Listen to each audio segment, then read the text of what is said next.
ఎవరండి ఇంటికాడ? ఇంట్లో ఎవరండి? పలకరే. రావచ్చా లోపలికి? వస్తున్నానండి. అమ్మా ఏం చేస్తున్నారు? ఏంటి బాగున్నారా? బాగున్నామమ్మా, వందనాలమ్మా.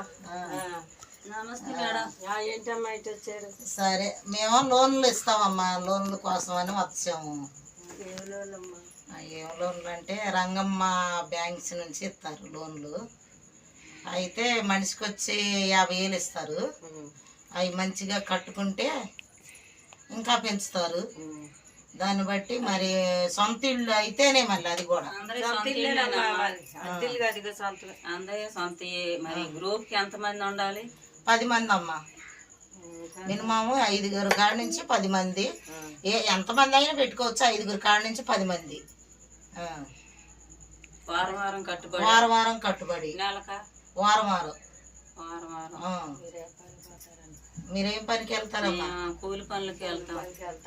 పొలం పనులకి డైలీకి వెళ్తారా? భార్య భర్తలు ఇద్దరు వెళ్తారా? భార్య భర్తలు ఇద్దరు వెళ్తాం. వారం పేమెంట్ వచ్చింది. మరి మీరు ఇస్తే 10 మంది మంచిగా తీసుకొని కట్టుకుంటాం. అయితే మనం ఇద్దామనే వచ్చాము.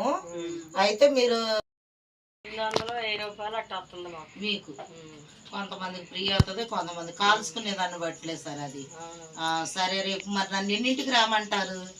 మీరు ఎంతమంది అవుతారు? 10 మంది అవుతారు, 5 అవుతారు. 10ంటికి రండి అమ్మా. 10ంటికి వస్తే ఉండవాళ్ళని ఒక 5 కూర్చోబెడతాము. ఇలా మాట్లాడుతూ ఉంటే పనులకి వెళ్ళిన వాళ్ళు వస్తారు. వచ్చాక మీరు రూల్స్ ఎట్టో అన్ని చెబితే దాన్ని బట్టి మాకు లోన్ ఇద్దరు గానీ మేము చక్కగా కట్టుకుంటాం. సివిల్ అయి చూసి ఇస్తారమ్మా. లోన్లకి ఏం బాధ లేదు. అయితే మీరు కట్టుకునే దాన్ని బట్టి ఇంకా పెంచుతారు. ఇస్తే బాగానే కట్టుకుంటాము. మీకు ఏ మాట లేకుండా బ్యాంక్ పేరు అన్ని అడ్రస్ చెప్తే కట్టుకుంటాం. సరే, రేపు వస్తానన్నమాట. అయితే ఈ వర్షాలు వచ్చి జనాలు పనులు కూడా లేక డబ్బుల కోసం అల్లాడుతున్నారు. డబ్బులు తీసుకొని కట్టరా ఏంటమ్మా? తుఫాను కదా, వర్షాలు పోయాక ఎవరి పనులు వాళ్ళు వెళ్ళిపోతారు. వారం చక్కగా కట్టించే బాధ్యత మాది.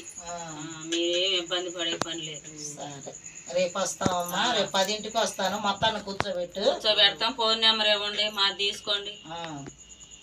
సరేనమ్మా.